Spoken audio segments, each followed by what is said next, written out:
Hello, everyone. Thank you for your presence in this year's educational program of the Inovator.si, a workshop that is meant for researchers and students that work and invent in the fields of life sciences and ask themselves, did I just invent something? Can I protect my invention, or why should I do it?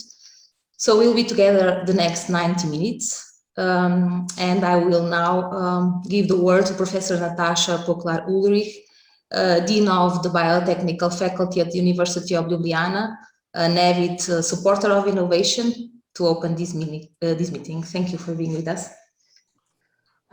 Hvala za besedo, tako da jaz lepo pozdravljam vse udeležence današnje delavnice in organizatorje ter gosta iz tujine, doktorja Carstena Prusko iz Zacco patentnega urada. Naslov delavnice, kot veste, je identifikacija in zaščita intelektualne lastnine na področju ved o življenju. In biotehniška fakulteta spada med fakultete, ki se ukvarja oziroma z vedami o življenju. To pomeni, da delujemo na področju biologije in uporabnih ved o življenju, lahko bi rekli od celice, rastlin, živali do ekosistemov in krajine, oziroma od molekul, nanodelcev pa vse do družbe, ali od hrane in lesa do novih materialov. Znanja, ki jih posredujemo in ustvarjamo, so na eni strani temelj delovanja vsake države, na drugi strani pa oblikujemo prihodnje razvoj družbe, ki je prav na tem področju izjeme.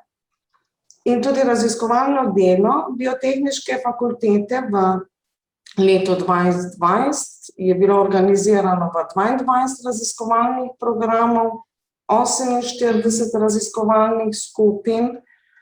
Ob raziskovalnih programih na biotehniški fakulteti je delovalo še v okviru 193 raziskovalnih projektov, od tega smo imeli 42 temeljnih in pa mednarodnih projektov je bilo nič približno, temveč natančno 158, kar kaže na našo zadovoljivo vključenost predvsem naših raziskovalcev v mednarodni raziskovalni prostor, predvsem v okviru Evropske unije.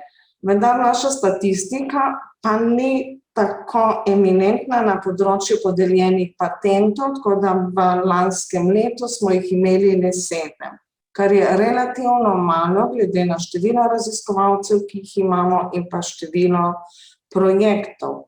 In mislim, da ravno današnja delavnica, ki je namenjena raziskovalcem in študentom, ki se še bodo pri svojem delu srečali z vprašanji in izzivi zaščite intelektualne lastnine, in bo pripomogla k temu, da bomo tudi na tem področju patentiranja, zaščite intelektualne lastnine bolj učinkoviti. Tako da želim vam uspešno delo, pridobitev veliko novih veščin in pa da bomo drugo leto lahko šteli večje število podeljenih patentov.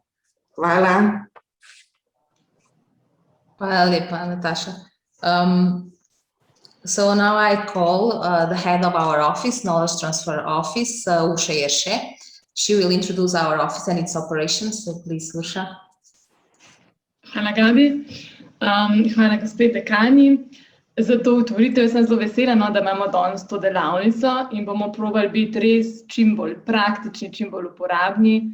Tako da sprašujte, kar vas zanima, za tiste, ki vas je pa malo strah zaupati te svoje ideje v taki veliki množici, smo pa tudi predvideli neke individualne sestanke z zastopnikom. Tako da je res namen, da dobite čim bolj neke praktične informacije. In tudi jaz bom Pisarno predstavlja predvsem v tem smislu, kako vam lahko pomagamo.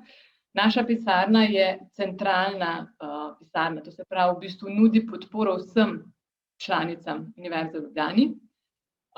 Se pa seveda predvsem zelo močno sodelujemo bolj s tehničnimi zaenkrat, širimo pa tudi nekako svojo dejavnost, zdaj tudi na socialne, družbene vede in umetnost. Tako da jaz bi malo predstavila, kje so te pravzaprav 3 glavne stvari, ki jih počnemo. Zaščita in komercializacija, o tem bomo zelo veliko danes govorili, predvsem o zaščiti. In tukaj bo potem tudi moja kolegica Gabi bo več povedala.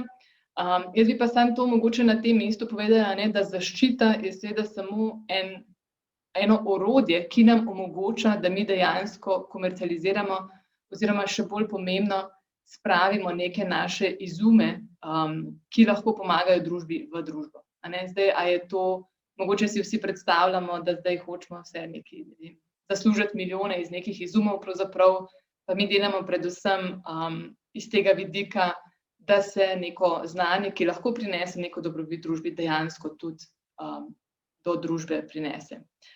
In tudi v tem postopku komercializacije vam mi zelo pomagamo, iščemo partnerje in smo v bistvu z vami tudi nek partner v tem postopku. Potem druga stvar, ki jo pokrivamo, je sklepanje dogovorov. To tudi z vašo fakulteto že kar zelo utečeno poteka in s tajnikom in tudi z nekaterimi raziskovalci. Bodisi, da gre za kakšne dogovore, ki so vezani na razpise, na projekte, kjer se sklepa konzorcijska pogodba. In v vsaki taki konzorcijski pogodbi je seveda treba urediti tudi to, čigave bodo pravice intelektualne lastnine, ki bodo nastale in kako jih bomo upravljali. In pri tem vam lahko mi pomagamo. Seveda pa tudi vsaka v bistvu naročena raziskava, ki jo podjetje pride pa reče, dajte to narediti za nas, naročijo. Je tudi fajn, da včasih, če se kaj zaplete, se tudi mi vključimo. Potem pa seveda še tretja stvar, kjer pa mogoče najbolj nekako še nismo tam, kjer bi želeli biti, so pa seveda vcepljena podjetja. Tukaj smo naredili en protokol, kako se to da narediti na način, ki je sprejemljiv za univerzo in za raziskovalce, za zaposlene. In nekako probamo to spodbujati. Vemo, da v preteklosti je to včasih imeli mogoče neko negativno konotacijo, ker stvari niso bile urejene. Zdaj pa seveda rečemo, pač spodbujamo, ampak je treba urediti tako, da pazimo na konflikt interesov in predvsem na to, da tudi nekaj od teh prihodkov, ki jih podjetje dobi, tudi pride nazaj na univerzo. Poleg teh 3 v bistvu glavnih podpornih stebrov pa seveda tudi sistemsko delujemo, probamo čim bolj razširiti to inovacijsko skupnost okrog univerze. Univerzo predvsem vidimo kot nek centralni del, okrog katere se potem ta inovacijska skupnost nabira in tako smo tudi lani na primer organizirali Uniminds dogodek, kjer je tudi seveda vaša fakulteta sodelovala. Probali smo nekako na eno mesto pripeljati in ljudi iz gospodarstva in ljudi iz akademije, predstaviti, kaj delajo eni in drugi in najti neke sinergije. In dejansko tudi imamo že neke feedbacke, da so dejansko tudi neki projekti potem išli pravzaprav iz tega mreženskega dogodka. Poleg tega pač z gospodarstvom povezovanja se pa tudi zelo povezujemo z ostalimi podpornimi subjekti, inkubator, naš tehnološki park, business angel in tako naprej. In probamo res skupaj ustvariti neko podporo za naše raziskovalce in študente, da jim pomaga v tem procesu komercializacije, ki res ni lahek. Poleg tega imamo tudi, tako kot je tale dogodek, veliko enih dogodkov, probamo malo dvigati to zavedanje o pomenu intelektualne lastnine, dvigati inovacijsko kulturo, nekako tudi ta mindset, da je okej, če ti ne uspe, da je treba biti odprt, iti ven, deliti svojo idejo, iskati partnerje, to si pač probamo to kulturo nekako spodbujati. In za vse, ki ste mogoče čist novi in neseznanjeni s tem, vas vabim, da si ogledate našo spletno stran, kjer je veliko enih informacij, od tega, kako sodelovati z gospodarstvom, do tega, kako ustanoviti docepljeno podjetje, neke osnove intelektualne lastnine in tako naprej. In tudi seveda tega, kako se, ko imate izum, kako ga prijavite in tako naprej. Za tiste, ki vas pa zanima več informacij, smo pa tudi cel tak vodnik po poti prenosa znanja izdali. Ta vodnik pa v bistvu vse to še bolj podrobno opisuje.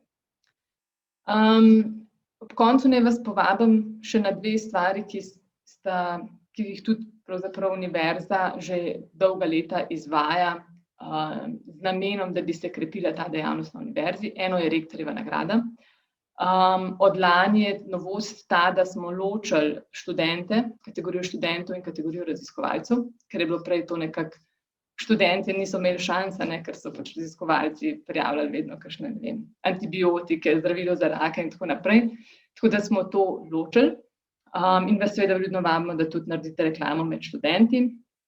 Nagradni sklad je pač 6.000 za vsako kategorijo, to se pravi skupno 12.000 evrov.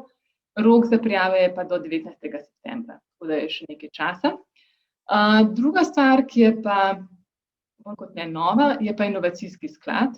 To je pa pravzaprav interni proof of concept sklad, kjer lahko dobite od 5 do 25.000 evrov na projekt. Lani smo prvič startali s tem razpisom in smo podprli 4 projekte.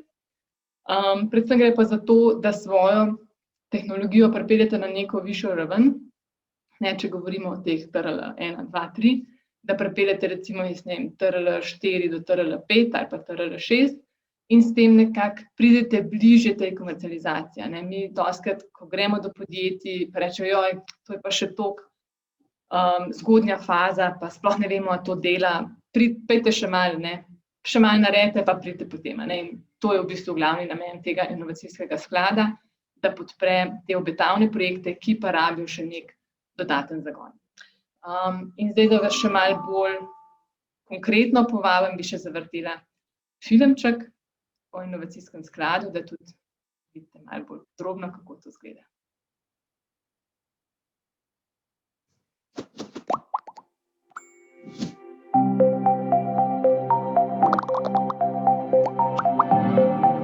Inovacije prinašajo napredek, a potrebujejo zagon. Prijavite se na inovacijski sklad Univerze v Ljubljani. Namenjen je vsem vam, ki raziskujete in inovirate. Vam, ki imate tehnologijo ali rešitev za že identificirane izzive, a vam manjka korak ali dva, da jo pripeljete bliže uresničitvi, trgu, družbi. Inovacijski sklad podpira projekte članic Univerze v Ljubljani na področju prenosa znanja, sredstvi za preverbo koncepta in podporo pri ključnih razvojnih korakih. Z inovacijskim skladom želimo inovativnim projektom omogočiti realizacijo višje stopnje tehnološke pripravljenosti in s tem povečati možnost za prodajo ali licenciranje inovacije.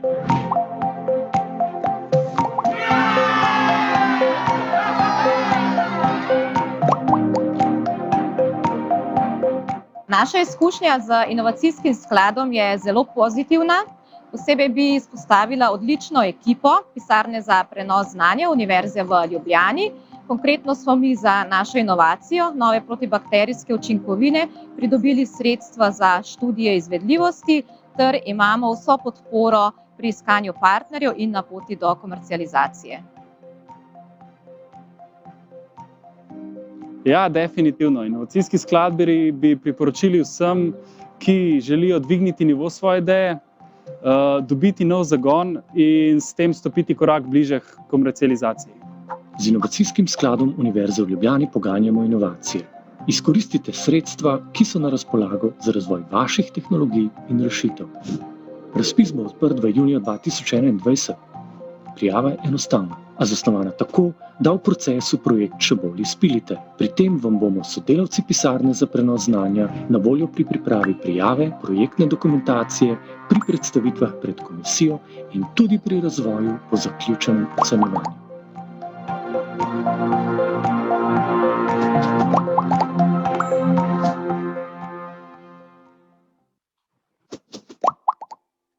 Evo, tako, to je vse z moje strani. Hvala, pa predajam besedo Gabi. Hvala, Urša. So I will continue now in English, so that it is easier for me and that it's also good for Carsten to understand what I'm going to talk about. Screen is seen. Oh, sorry.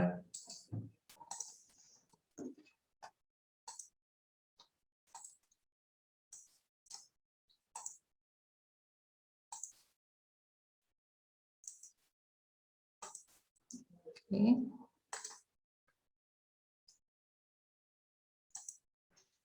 I hope you see it. We see it.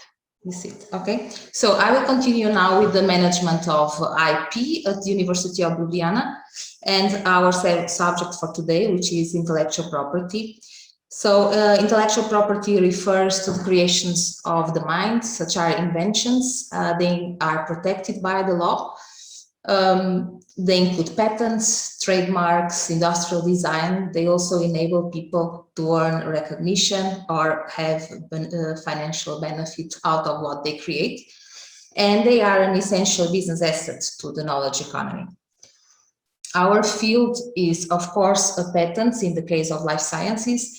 And because patents are important, I'm just giving you the definition of what a patent is, which is a legal title that grants its holder exclusive right to prevent others from making, using, or offering for sale, selling, or importing a product that infringes his patent without his authorization, and in the countries for which the patent was granted for a limited period of time, which can go up to 20 years.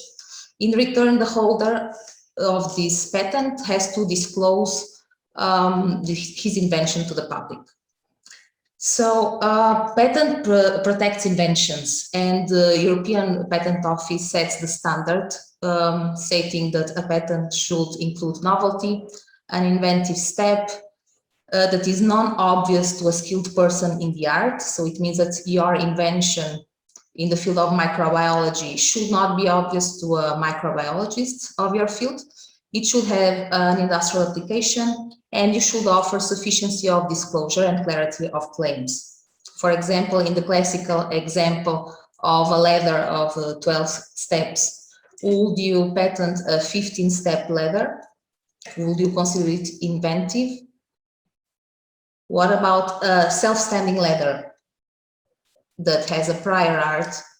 And in this second case, actually, a patent has been granted. Carsten will obviously go through this subject more thoroughly, but there are things in the life science fields that can be patented and things that cannot be patented. And in general, you can patent a machine, an article of manufacture, a compound, a group of compounds, a mixture. You can absolutely not patent ideas, laws of nature, scientific principles. So the process of obtaining a patent normally involves these following steps: the preparation of a patent application, filing the application, reviewing and checking the state of the art, publication of the application, examination of the novelty and inventiveness, granting and publication of the patent, and maintenance of the patent. European patent application looks like this, and in all these steps you can have the support of our office and most probably the support of Carsten. Of course, this process also involves costs, which I will go very briefly through this. So official fees, patent maintenance, patent attorney costs. These last, the patent attorney costs, in this moment the office resourcing to its KITT project can cover the applications that are approved by a commission for innovation at the University of Ljubljana. So if you think you have an invention or something created by your mind that resulted in a product that can have an application, can solve an existing problem in the market, do not publish. So this is actually, researchers are many times forced through the project to publish, but actually the process of submitting a patent application is not that long lasting. So you can actually have a submission within a month, let's say, and then you can publish because your invention is already protected. So rather, before you publish, just report to us. There is a so-called obrazac za prijavu izuma. It's a little document where you describe your invention very briefly. You state the names of the inventors that you have to be prepared that are not probably the authors of the paper, not all of them. Then we set a meeting, we discuss what you have, what do you think your product will look like, and we can issue a request to Carsten and to Zacco office so that they can start working on an international application if that's the case. Before we submit a patent application, it is very important that we do our search, so that we search whether or not it's worth it to spend time and money on our invention. So you can use several search tools, of course, search Google Scholar, PubMed, PubChem, patent databases, also technical sites and so on. But it is important to know if there is not out there something similar or very close to what you have. In the end, the objective of protecting your IP is to market it, giving value to your invention, and also allowing you to further develop your science or your product. At the University of Ljubljana, the revenue share follows normally this scheme, which is always agreed with the inventors. So the inventors have a 40% share, their faculty 30 to 50%, and the university 10 to 30%, always depending on the case. The path to bring a product, an invention to the market is not easy. It is hard work. It involves a lot of time and an interdisciplinary team. But transferring knowledge from academia allows society to overcome some of its most daring challenges. And as an innovator, you can take the world to a better place, to a world that allows you to enjoy an increasing level of life quality. So in case you need more information, contact us in IPR on our mails. And we will set a meeting and discuss what can be done when your invention is so developed that we can already contact Carsten and Zacco office. We will do so. So thank you very much. Before we continue with Carsten's presentation, there is predicted a 5-minute break for a coffee or for you to go to the toilet, and then we would continue with Carsten having more time for a discussion in the end. Maybe we can just use this time. If anybody has a question about what maybe I was talking about, or Gabi, Yes. You can pose it in the chat, or you can just raise hand and we will unmute you and you can talk to us directly.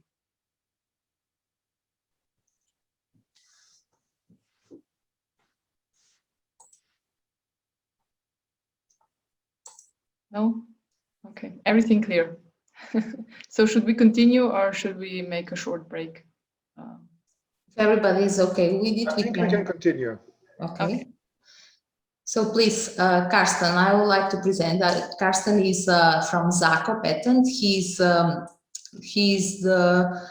the person that has most helped us with patent applications so far in the field of life sciences. It has been a pleasure collaborating with you. So please, the word is yours. Thank you, Gabriela. So first of all, I just wish to introduce myself. So I'm Carsten Prusko, German and European patent attorney located in Munich. And well, we've been collaborating with the university now for quite some while. Myself being involved, I think for 5 years now, working closely together with the tech office. So it's always enjoyable, to work with the tech office, but especially, with the researchers and helping you all, to get your hard research on paper in order to get a patent in the end. So now I will just share my screen. Do you see my presentation? Yes. Yes, okay, wonderful.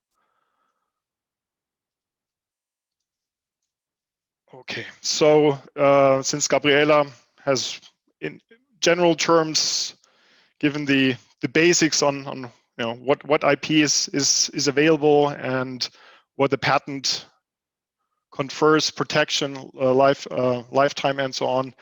My talk is more to go though in general, so I don't want to overwhelm you with legal language, but in general terms, the basics of what's all about in order to obtain a patent based on your research. And my talk will be separated in 3 parts. So in the first part, I just want to briefly outline what is an invention. I mean, Gabriela has already pointed out to it, but I think most importantly also for everyone is who actually is an inventor. So when it comes to the question of, okay, who should be named in the invention disclosure form of the research team, I think it's good to know who, from a legal perspective, actually is an inventor and who isn't. Then I will continue in describing the parts of an application. I mean, this is a formal document that together with you, we will prepare from our sides to be then submitted with the patent offices. And then when it comes to the actual procedure at the patent office, there's certain requirements which need to be fulfilled by our application in order to be allowed as a patent. So starting is, of course, always the question, okay, what is an invention? And an invention in this sense, or in the core, is it has to be of technical nature. So anything which enables someone to solve a technical problem, its solution, this can be an invention. An invention can be in any field. In our field, of course, it's in the life science field, and provided that the invention that we seek to obtain a patent, that it's novel, as Gabriela said, novel, inventive, and is susceptible to industrial applicability, although the third requirement, I think, is always given in our field. So the key requirements is novelty and an inventive step, and I will come to that later on. In terms of what can be patentable or patented in our field, so more or less anything that you can think of.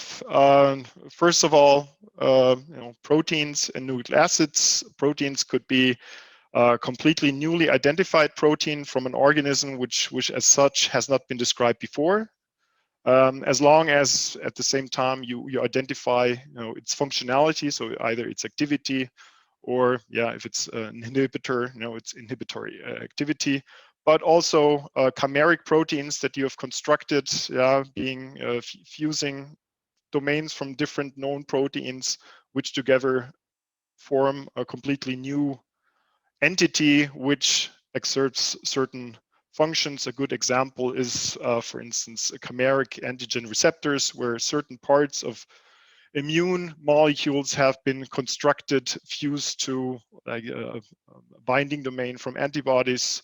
So that allows now in this field the treatment of cancers, because you activate T cells, for instance, by these chimeric receptors. Then also chemical compounds, especially in the Faculty of Pharmacy, there are a lot of research teams who synthesize new compounds and characterize their functionality, be it, for instance, an agonist or an antagonist to a certain receptor, which then could be utilized in the treatment of certain diseases. Also of importance are genetically modified microorganisms, where you heterologously express certain proteins to produce certain biochemical compounds.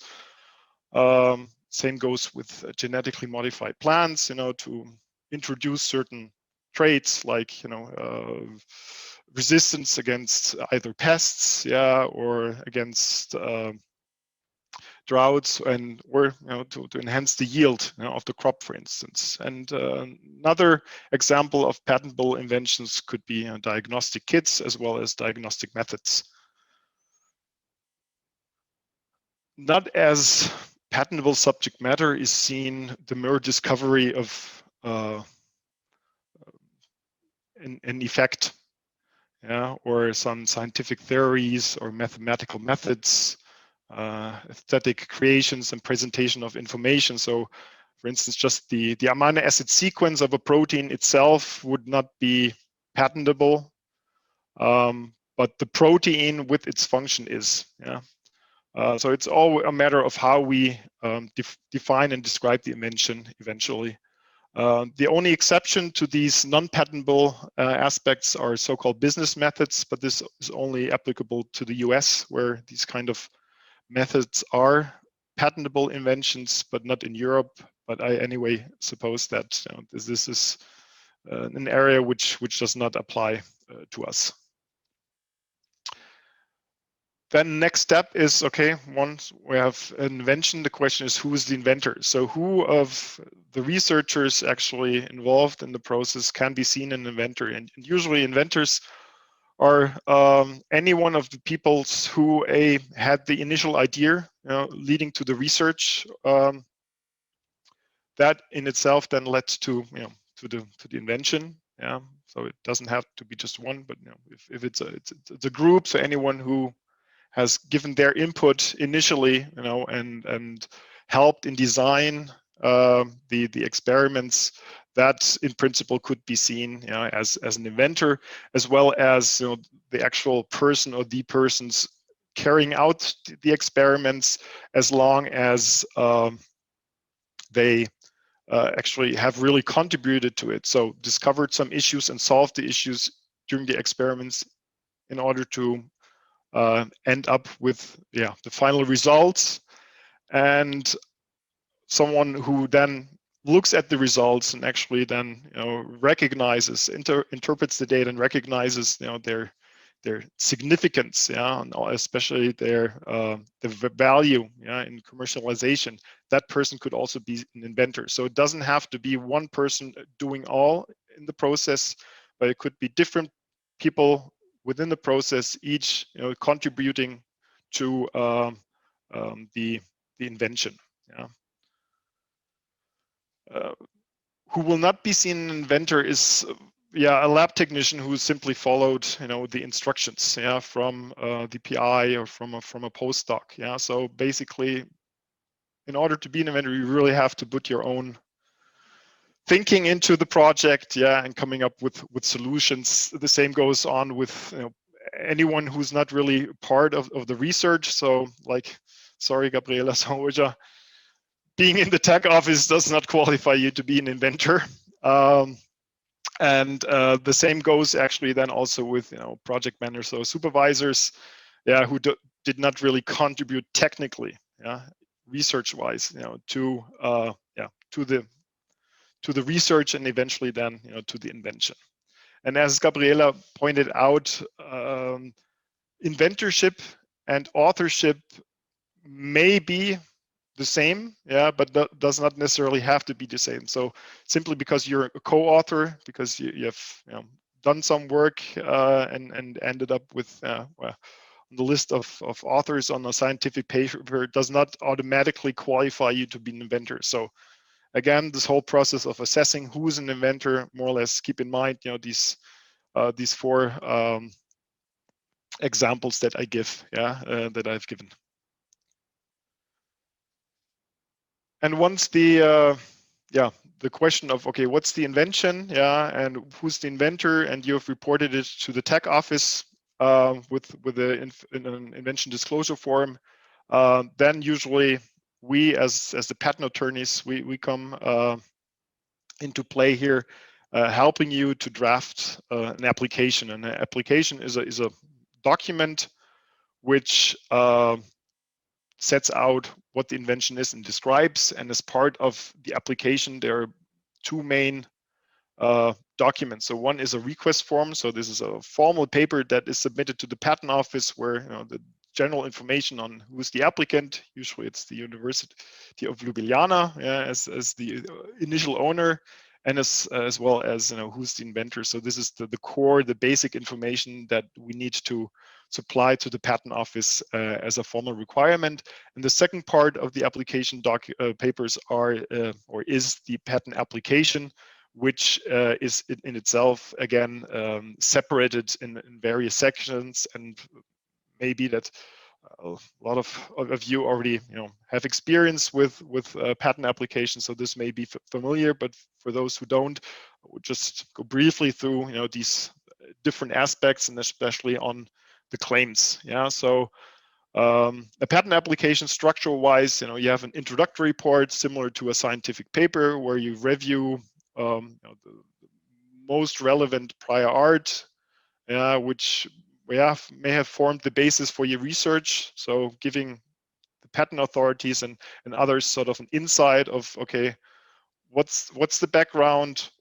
Why is there an issue? Yeah, are there any drawbacks in the prior art which actually then our invention overcomes? So this is the section where, more or less in a brief way, but also in a lengthy way, depending on how complicated the invention is, we sort of give a brief introduction, where we stand, where we come from, where we go. Then we have a description, and the description is basically the part of the application where we describe our invention, in all aspects, in all detailness. And I will come to this later on, because details is always important, especially in our field. If you just think of a protein, okay, you have the one protein sequence, but there may also be variants, and such variants usually are defined by their sequence identity to the wild type protein. So we need to describe not only the wild type protein, but also any variants that we can think of. So this is the part where in the description and in the application we provide patent authorities in the first hand, but then basically in the end the skilled person, who's sort of the addressee here of our invention, with all the information that pertains to our invention. And part of the description are also the examples, and the examples in our fields are basically the data, the results of your research. This we put in the examples to illustrate the invention, and part of this data, and we may have figures. So this is a second ranked part, where we present the figures. But the most important part, besides, of course, the description, are the claims, because the claims eventually define our invention and set the scope. And in the claims, we have different priorities, so to speak. So there's this so-called independent claim, which basically gives the broadest protection, and this is the claim who defines the invention in its most generic way as far as possible. And then there are so-called dependent claims, where we can introduce certain definitions, certain embodiments. So just as an example, if we say we have in the independent claim, we just say we have an inhibitor to a certain receptor defined in a generic way. In a dependent claim, we can further define this inhibitor, for instance, by structural feature, for instance, if it's a protein, by its amino acid sequence, as an example. And eventually, when it comes to patent protection, it will always be the claims who define the scope. So if we draft an application, we usually start very broad, very generic, in the hope to end up with a very broad scope of protection, which may, in principle, have the most value, because not only protects the core of the invention, which is basically your scientific findings, but basically gives a certain breadth which prevents others to simply hop on, do a simple modification, and utilize your invention. So from our side, we always seek to get the broadest protection, but sometimes, be it because of the prior art that we're facing, that we have to limit the scope. So during the process of obtaining a patent, we may start from very broad claims, and a claim basically describing the invention by way of features, so by structural elements, composition, for instance, may have different components which we define. So we may start broad, but then eventually, because of certain requirements, we have to limit ourselves. So this is basically always the fact, or what we see. We start out broad, and then we'll basically find an agreement with the patent authorities what they deem allowable. And then there's the abstract, which is just a brief description of the invention, but the abstract in itself has not really this great impact on the application as a whole. As I said, the most important are the claims, and there are different claim categories, and Gabriela has already outlined what can be patented. So on the one hand, we talk about product claims. So these are claims covering and protecting substances, like, as I said, chemical compounds, proteins, DNA, but also composition of matter, including formulations. An example would be in today's time, lipid nanoparticles, including mRNAs coding for a viral surface protein, which, when in itself is novel, can be protected, but also it's used as a vaccine against a virus. So this would be an example of a product claim. You have method claims. So if the invention is more like a screening method, we can protect this, but also method of production of a compound, as I said, using modified microorganism. And next we have method for diagnostic, method of treatment, although this is a claim format which is more applicable for the US and Australia, not allowable in Europe, but then there are other forms to protect medical uses. Another form of claims is a simple use claim. So a use claim is always relating to a newly discovered property of a substance. So even if the substance per se is already known, but as part of your research, you discovered that this known protein has a completely new functionality, be it that it suddenly has insecticidal property, then we can protect your invention by a use claim. Again, the compound, the substance may in itself already be known, but you have discovered a new property of that, and then we can try to obtain a patent by use of use claims. And then on the other hand, there are also, and this may be more relevant than for, let's say, veterinary faculty and medicinal faculty, medical use claims. So you discovered that a certain substance acts on a certain receptor, which in itself then is indicative of its therapeutic potential in treating a certain disease. So, so there are various claim categories depending on what can be patented. We can make use of these. And once we have described the invention, then it's submitted to the patent authorities, which then will analyze it for fulfilling certain requirements. And there is substantial and formal requirements. The substantial requirements, as outlined by Gabriela, it's always the question of novelty, inventive step. And then there are the formal requirements, which actually relate to the application itself that we have drafted. Be it that the invention is sufficiently described and supported, and support is always in our field. Do we have sufficient data justifying what we claim? The question of novelty is basically a simple thing. We will look at our invention and we ask our question: has this been described in the prior art before? And the prior art basically is every disclosure to the public, be it in writing but also orally, which has been disclosed before the filing date. And I want to stress, this oral description, because sometimes it may be that you plan, to attend to a conference. You may have not submitted a paper and that has not been published yet, but you attend a conference where you have a poster that also can be seen as creating prior art. So that's why it's important that you get back to the tech office if you think that you have an invention before you publish the paper, but also before you present your data at a conference.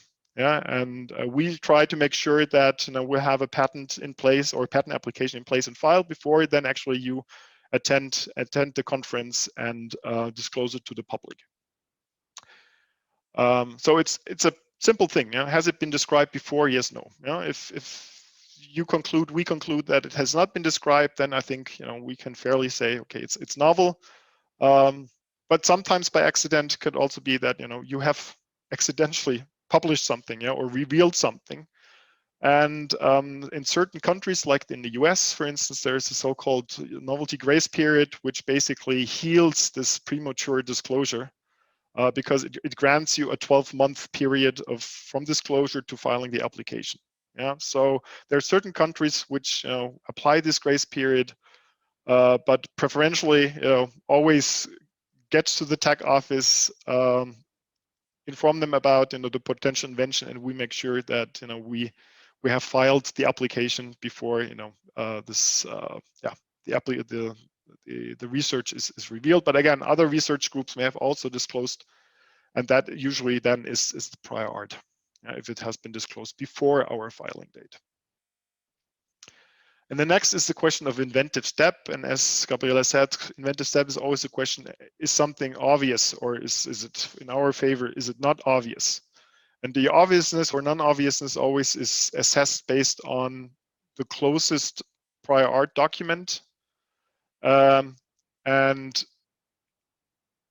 it will be viewed on whether the difference between what the prior art discloses and what our invention makes out, which basically renders us novel over the prior art, whether this is actually obvious or is not obvious. And here, usually an examiner takes a second or third document out in the same field and may combine these two documents. And if you view them in combination, you may end up with our invention. Preferably, of course, this is not the case. So our invention is not obvious if you combine one or more documents. And as I said, the assessment of obviousness is basically we start off to compare our invention with what is disclosed in the prior art, in isolating then the differences. And the differences are usually the so-called distinguishing features. And this distinguishing features should then have, or should be the basis for the effect that we see. And if both can be confirmed, so that we have a distinguishing feature and that this feature has a technical effect, and both are not disclosed in any other prior art document, then generally we have a case of non-obviousness, so we are inventive. And in terms of the technical effect that underlays the invention, so this is basically the effect that you see in your research. If you assess certain if you analyze activity, if you investigate in the activity of certain proteins and be it active,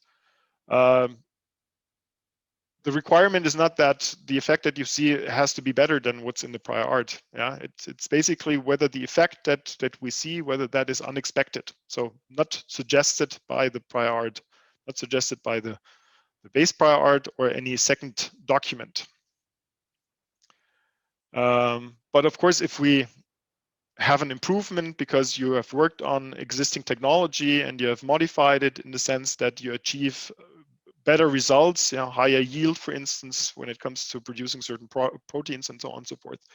But also, if in the pharmaceutical area, if you combine two different active compounds, which in itself then have a synergistic effect, that of course strengthens our case of non-obvious, because, for instance, a synergistic effect is not predictable. You have to reveal it by experimentation.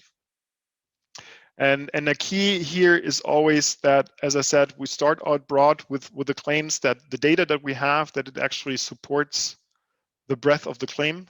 So we have to make sure that eventually the data is so diverse in that sense, that what we claim is supported, and that it's made plausible that the data that we have can be obtained, the effect that we seek and claim, that it can be obtained throughout the claim.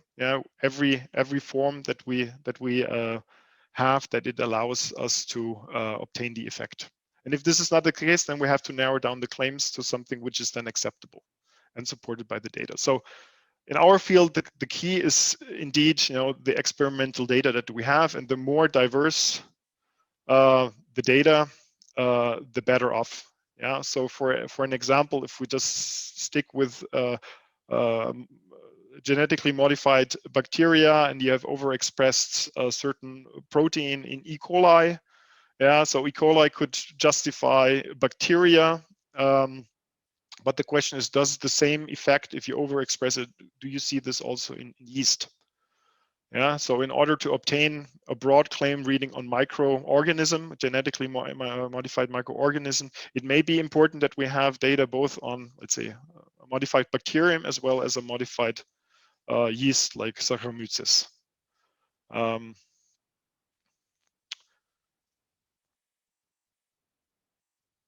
In terms of the data, and I think usually we talk about in vitro data, but any kind of data which actually supports and shows, you know, the effect that we claim is acceptable.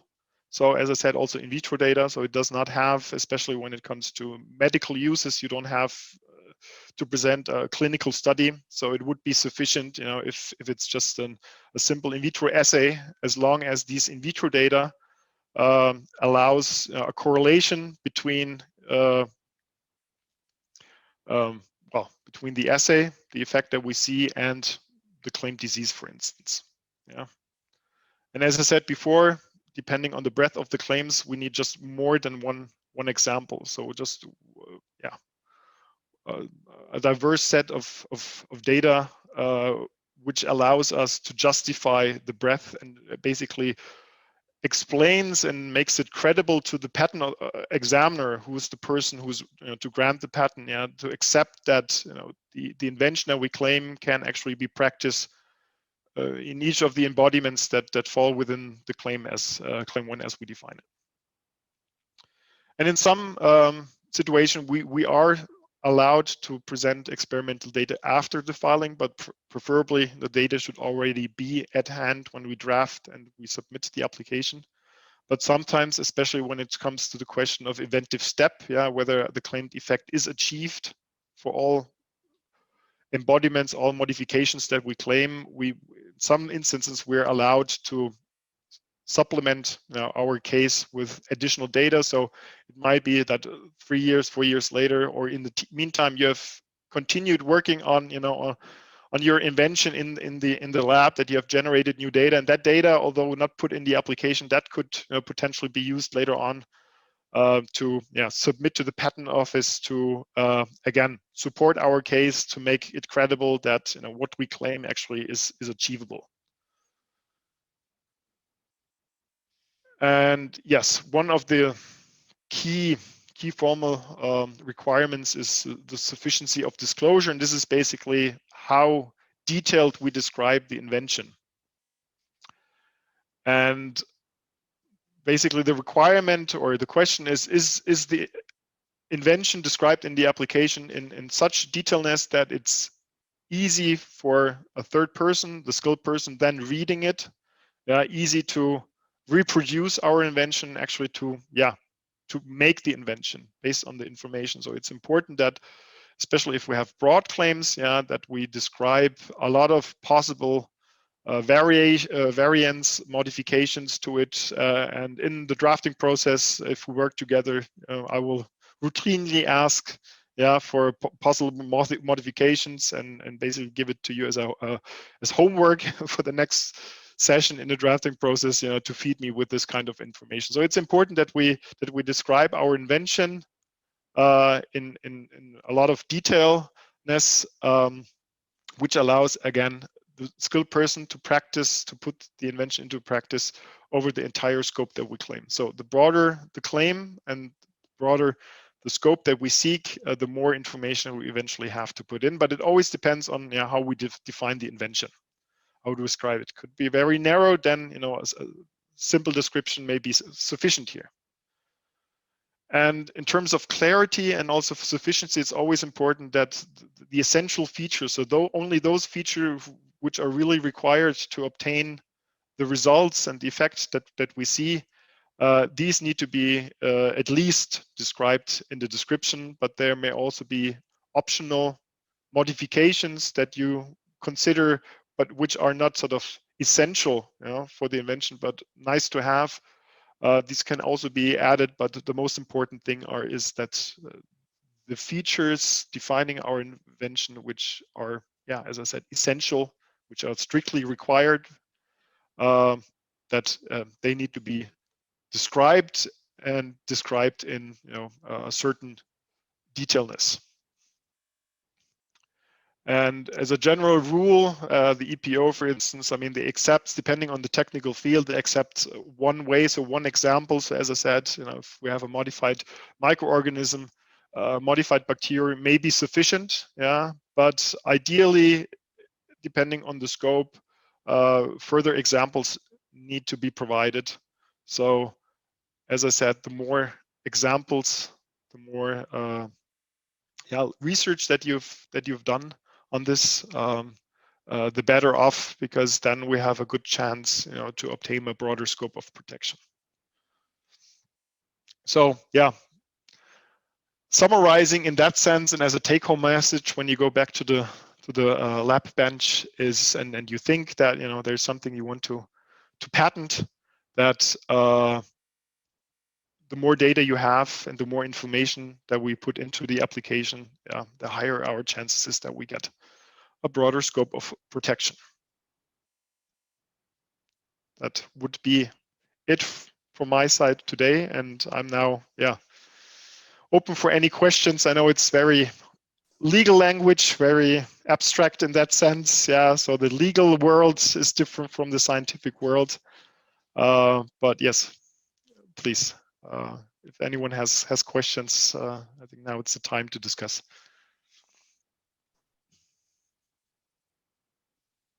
Yes, so the floor is open for questions. If you want to put it on the chat box, feel free. Otherwise, you can just unmute yourself and put it yourself, Carsten.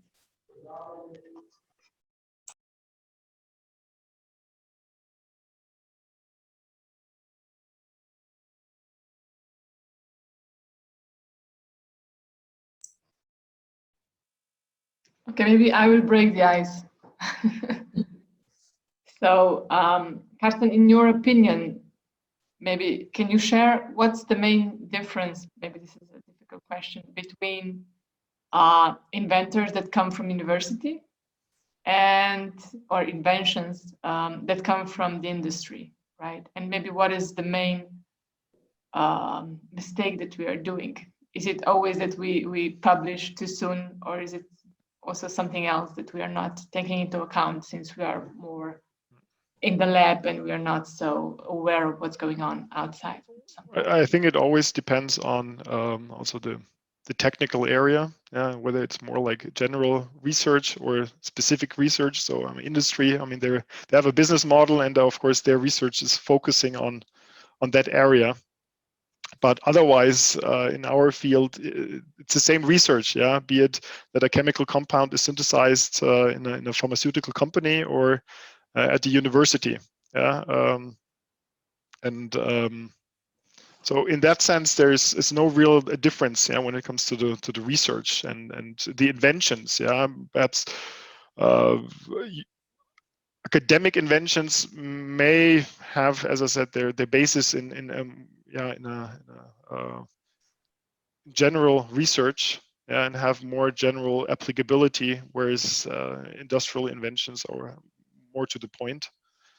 But yeah, I mean, the industry, the pharmaceutical companies, other companies, I mean, they have established processes to avoid, you know, premature disclosure. I mean, they are not pressured by publication. Yeah, they're not academic people who need for grants, you know, a certain list of publications, yeah, to present in order to get a funding. So I mean, they have the funding, yeah, that's the budget that's been given by their management for research. So of course, they are not so concerned. So sometimes they give themselves extra time to generate new data. I mean, they're primed on these aspects, as I said. I wouldn't say that the quality of data, you know, is different. It really depends on the case. So it's not like a general thing. But I do see that, of course, the procedures are in place. But I mean, US have already also established a procedure. So it's now just a question for the academic people, you know, to get to you as a tech office, you know, with their invention disclosure in order to initiate the process. Yeah, so I think this is more or less the key, and I think that also the researchers in industry, that they're also primed on, you know, this IP, yeah, because for any company, any business, IP is key, yeah, because otherwise, you know, you give up an advantage over your competitor, yeah, and this may be at least perhaps the key difference, yeah, that people are more in the research labs. I mean, they're paid, you know, to generate IP, so to speak, yeah, less scientific value. Yeah, so I would say this is the difference. But otherwise, I mean, research is research. Yeah, hard work. So. Okay, thanks. So would anybody like to share, for example, what he's working on, or maybe just more general, and you know, maybe we can use that practical example as a brainstorming on, you know, what could be patentable there, what could be protected.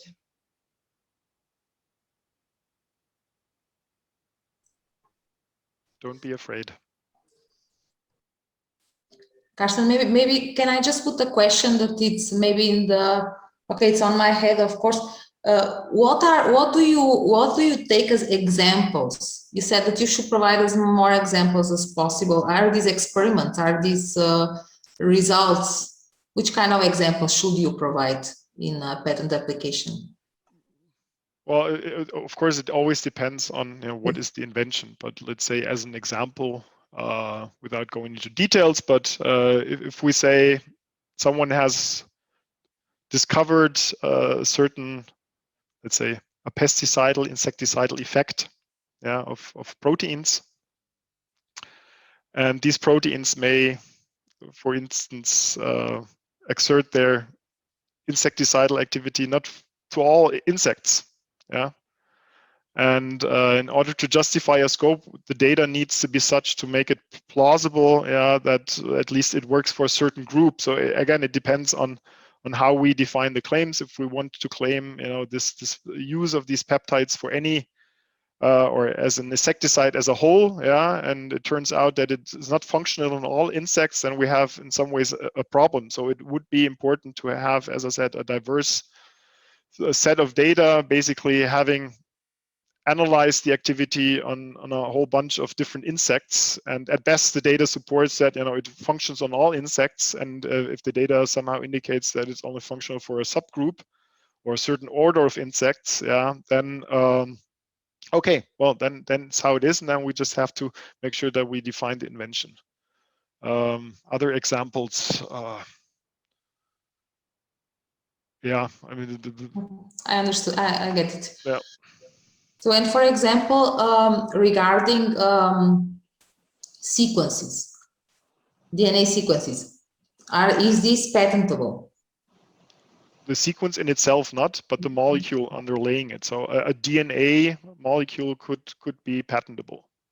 Yeah, if isolated. Yeah, if again, I mean, a DNA usually, I mean, has a certain function in an organism. Yeah, and let's say in simplest form, it encodes a protein. Yeah, so eventually we have not only discovered a new gene sequence, a new gene, but eventually then also perhaps a new protein. Yeah, and the protein has its function. So we can, if truly, you know, identified for the first time from a species, we can in principle protect the protein with its function, yeah, as well as then the nucleic acid or a polynucleotide which encodes for it. Yeah, but a polynucleotide could also be, yeah, like as an example, as siRNA, yeah, something like this. As long as there's always, besides the mere information of, you know, the nucleotide sequence, amino acid sequence, that there is a functionality that we have discovered. So otherwise, it's just presentation of information. You know, the human genome, as a start, was just information. Yeah, it was just a long stretch of letters. Yeah, but in order to get a patent on this, I mean, the inventive activity is basically finding out what is this code. Yeah, what is this sequence actually converted in, yeah, and what's the effect, yeah, and if all these things have been identified by research, then taken together, they will allow us to apply for a patent. Yeah, so again, coming back, just sequencing would not be sufficient. It would require more lab work on identifying, what is this sequence all about? What does it code for, and what's its function eventually when translated in the protein, and downstream. Yeah, so if we want to have, as I said, also medical uses, then we need to have data somehow making the link between the protein that we have, for instance, or the compound, and the medical condition. So medical condition is cancer. So of course we need data supporting that, be it in vitro data on certain cell types, cancer cell types, cell lines, that you see the anti-cancer activity, cell killing, for instance. So this is the simplest in vitro data, so to speak, which allows us, to make it credible that this protein or this chemical compound can be used as an anti-cancer drug, as an example. And the same applies then to any other medical conditions, that we think of. So so this kind of data would be required. And as I said, if the invention is a new use, a new effect of a known substance, then of course the data needs to support this new use, the new property. Okay. And for example, if you would have a diagnostic method, in which case would not be possible to patent? Because you can obviously patent diagnostic methods, but I know that there are some cases that is not possible to patent. Which are these cases? Usual cases are where the diagnostic is practiced on the human being, whenever you need the patient in order to carry out this diagnostic. So what is always patentable are in vitro diagnostic methods, where you simply use a sample from a patient, and then you do the analysis and the conclusions, the diagnostic conclusions. But I would say determining the heartbeat of a human by, I think, a stethoscope, that requires the human being, and as long as a human being sort of is essential part of the invention, then that usually is not seen as patentable. And though the basis for this non-patentability is that it should free a doctor, to practice to practice his profession. So this is the whole idea of this exclusion from patentability, in this area. Because otherwise you could also, if you have a grant on this, you can forbid a doctor to do the diagnostic unless he pays for it, and this is what the legislator wanted to avoid. So that's where there are certain exclusions. Other exclusions are human embryos, human embryos per se, you cannot patent. And nowadays you may again, but also there was a time where also human embryonic stem cells suddenly were no longer patentable, because it presupposed the destruction of an embryo, which, from a moral point of view, has raised some issues. And that's where then at least the European Patent Office, but also national European patent authorities, rejected applications on this.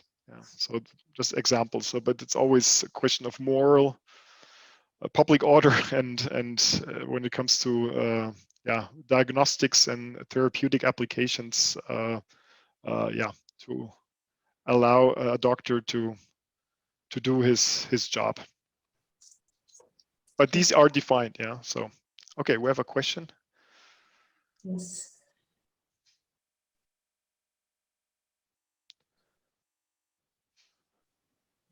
I would say Gabriela, you have outlined some sources when it comes to, for me, the best source is Google Patents, for instance. At least that gives an overview, or allows someone to search what has already been described in the patent literature.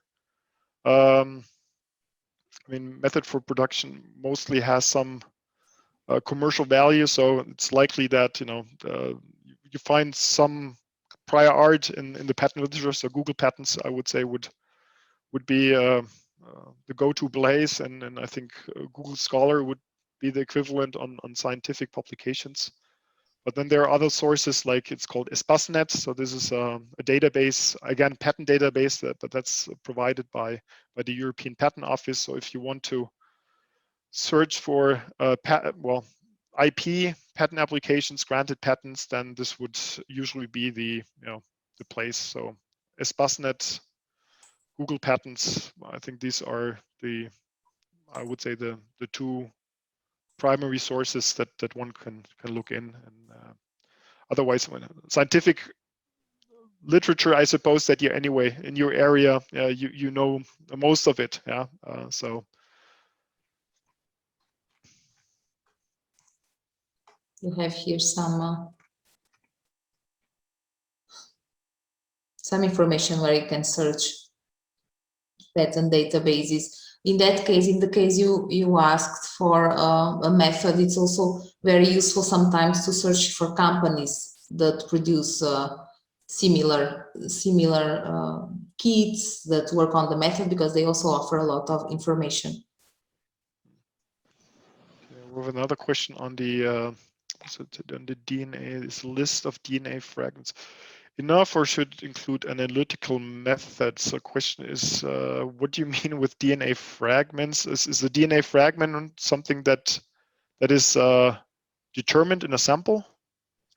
Yes. Hello, Natasha here. Hi, Natasha. I'm the one asking. Yeah, actually, there is a selection of the fragments that you should include into this test. Is that enough to make a patentable, to make the patent? So, or you should also describe the method how you're going to approach to the genetic analysis? Actually, you can patent. Well, we can apply for a patent for both. Yeah. So a set of DNA fragments, I just think of a panel, let's say going back, let's say an array of probes, yeah, primers or so, where you then pour over the sample, and then you see whether there's a corresponding binding partner, for instance. Yeah. So of course, the set of DNA fragments, if in itself, it's novel, so it has not been described. So, but usually, the set of human probes, I mean, the Affymetrix arrays, they usually are always cited as prior art because more or less they include the whole human genome. But in principle, yes, we can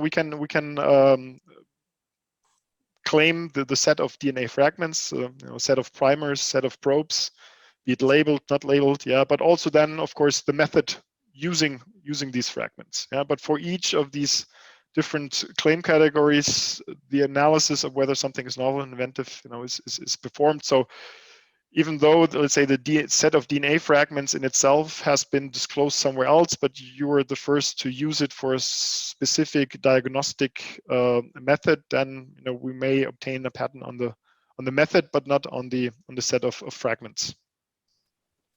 Okay, thank you.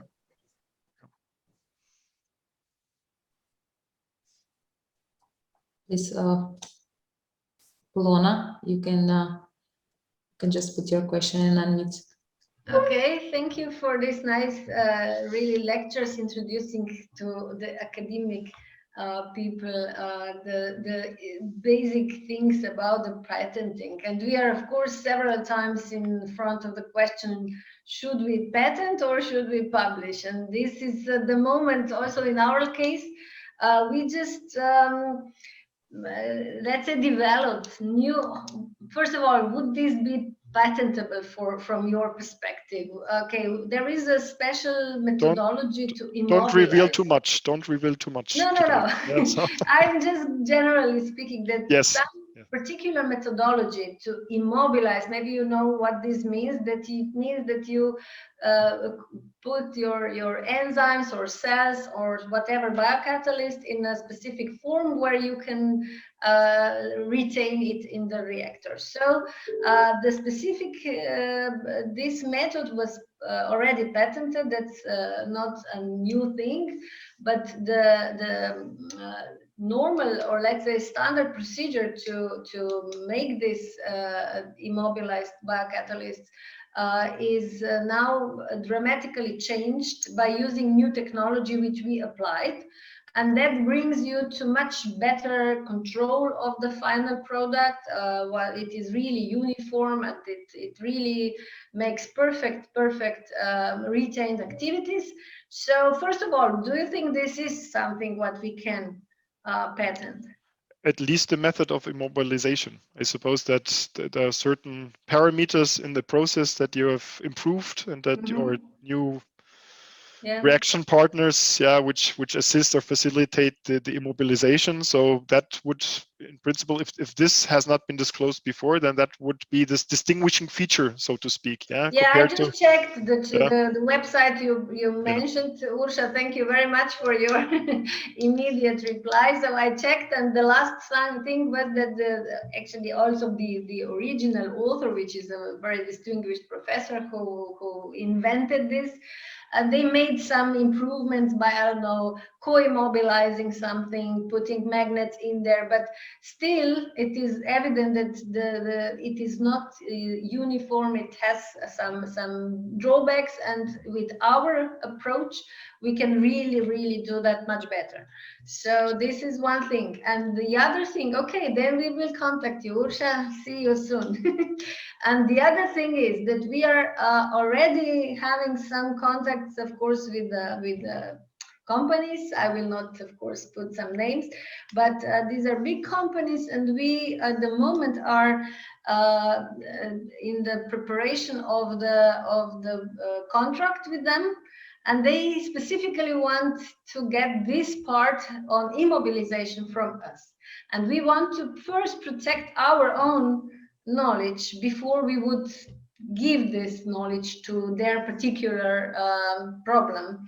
And because we already had some common patenting with them, with the same company, and it of course turned out that of course we were leading, we gave major ideas, but at the end we now they prepared the patent, and that goes now to, it's already almost 1 year for the world patent, and there is a bunch of, I don't know, 10 people on this patent, although of course we were probably 2 or 3 who were really inventors, but of course half of the people there from their department were on the were listed.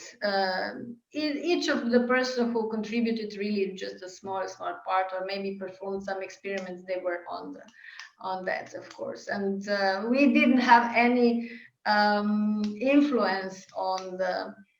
We even needed to really fight to distinguish some percentage, how much did anyone contribute at the end. So this we want to prevent now, when we know that this goes from their perspective, because we, of course, we by signing the contract, we give all the credits to them. This is something what also probably can be addressed, Urša, or from someone from you. How can we protect ourselves from being in such position?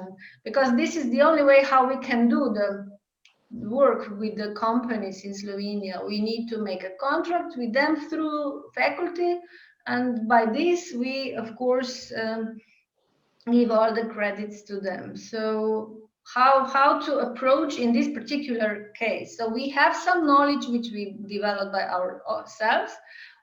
They want from us exactly this knowledge. And how should we now react? I didn't yet sign this contract because I just said to them I want to first check how to protect our own IP. Thank you. This is a very good dilemma, and I would suggest you bring us the contract so we can see it in more detail. But just a general answer for everybody else. I think here it's important to distinguish moral rights of the inventor and material rights, so who owns the patent, right? So when you're collaborating with the company, yes, maybe if they pay the entire research, you will say, okay, then you, the company, will be the patent owner. But this is different questions from who is the inventor, because being an inventor is a moral right. So if you invented it, you should be there as 100% Polona is the inventor. And then, of course, because of the contract and because they paid you to do it, they get the material rights. So they are the patent owner. So I think this is very important. And many times there's a confusion, right, around that. And also before we had some question, right, who owns the patent if somebody who is employed at the University of Ljubljana generates this invention. And here again, so the owner is University of Ljubljana, but of course you as the inventor have the moral rights. You need to be stated on the patent. And also, according to our internal rules, you get 40%, as Gabriela mentioned, from the commercialization income. So these are, I hope I was clear enough, but I think this is the most important thing, right? So the owner, the material rights, and then the inventor, the moral rights. Yeah, but in case that you have a contract, you sign already that it's their typical contract that any material rights also stay with the company. I'm not so sure that University of Ljubljana, we didn't even inform you about this filing the patent. This is something that is strictly belonging to the company, which financed that particular research. But this is fine for me because they paid us. Okay, it was a small money, but still, okay, that's obviously wouldn't happen if they wouldn't approach us. That is from my side, okay. But if we know something, if we by ourselves developed something already, and now we can apply this knowledge to their problem, this is some different situation. Therefore, now I'm a little bit confused how to make the contract, basically. I don't want to give them the credit for what we already know, you know. You're right. This is also a very important point. And this is called background, right? So you are bringing your background knowledge into the contract, right? And probably they won't pay you, they won't buy the background that you are bringing, right? They will just pay this additional work that will be added to the background, right? Exactly, for their particular case, which they need, And here what's very important is that you state in the contract that you remain the owner of that background, right? Why is this important? In one way, okay, so, you know, they don't get too much, but also so that you have the right to use that background also in other cases, right? Especially with the pharma industry, because we know that, you know, they want everything is theirs, they are very strict with the competition and so on, right? So we need to be very exact what we are bringing on the table and is already ours. And we need to say, okay, this is ours, no matter what, right? Even if we need to give them some non-exclusive rights in order for them to be able to use what we've done in the project that they finance, right? But the ownership should stay within UL.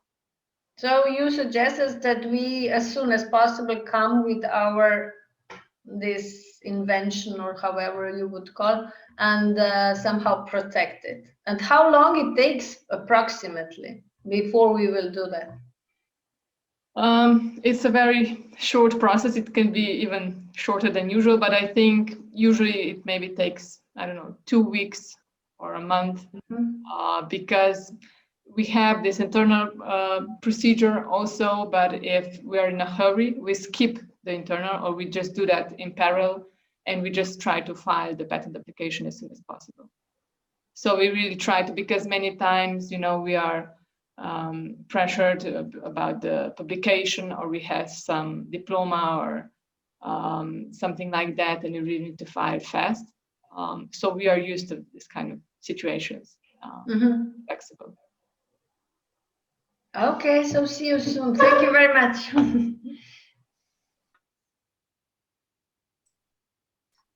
Okay, any other questions? If not, I have another one, because I think it's very important, and many times this happens. especially because we are pressured with the publications and we want to file as soon as possible. But then, of course, the patent application is just the beginning, right? This initial invention. Many times we do further research, like you said before with the example with the insects, right? There's an additional group of insects that we try this invention on and we see, oh, we didn't include that one. So can you tell everybody what can we add, in terms of data? What can we add to the application later on? And until when? And this part, you know what we have problems with. Yes, yeah. So as I said, the first time where we can include something and should include something, and at best include everything that we have, is when we draft the application. But the second chance would be at the second filing. Yeah, and this means that if you start out filing a first application, by international agreements, you're allowed within 12 months to refile this application in other countries. And it would be this time after the 12 months from the first filing where you are in principle allowed to supplement your initial application and supplement it with new data that has been generated in the 12 months. But that would be then basically the date where it closes the content of the application. Yeah, so actually it's important that we have such supplemental data if we deem it necessary, and helpful for our case to have it with the second filing. And usually, I mean, the strategy with the university is that we go with an international application, because then we have flexibility in geographic coverage. So it would be that time point. So within 12 months, ideally, any supplemental data should be generated, which supports our scope, because then we're safe, then we don't have to rely on certain exceptions, given by certain patent authorities, to allow additional data later on. But as I said, it could well be that in the prosecution 3 years later that we need data to support the inventiveness, that's basically the effect, and the data only supports the effect, over a broader scope. So as an example, if we have chemical compounds, usually they are defined by the so-called Marcus grouping. So everyone in this field knows what I mean. So you have the general structure, you have the variables, and then you define these variables, either be it alkyl or aryl or something like this. So the claim is very broad, but the actual compounds that were synthesized are just a few examples, and just as be it, let's say that on all the R variables that we have just a methyl or aryl or an alkyl, for instance, so that would not support cyclic modifications. So in order to get a broader scope of protection, also including aryls or heterocyclyls or something like this, we need some additional compounds to be synthesized and data generated on these compounds showing that they have the same efficacy as let's say the base compounds that we initially have. Again, supporting that what we claim, so not only certain methyl modified compounds, but some, I don't know, have a phenyl group on that it also works with this phenyl modification. So this would be in the chemistry area or pharmaceutical area would be the classical data, that we have this generic claim covering a lot of different compounds and different modifications, and the data basically needs to support each of these, at best, each of these modifications, depending on how we define it.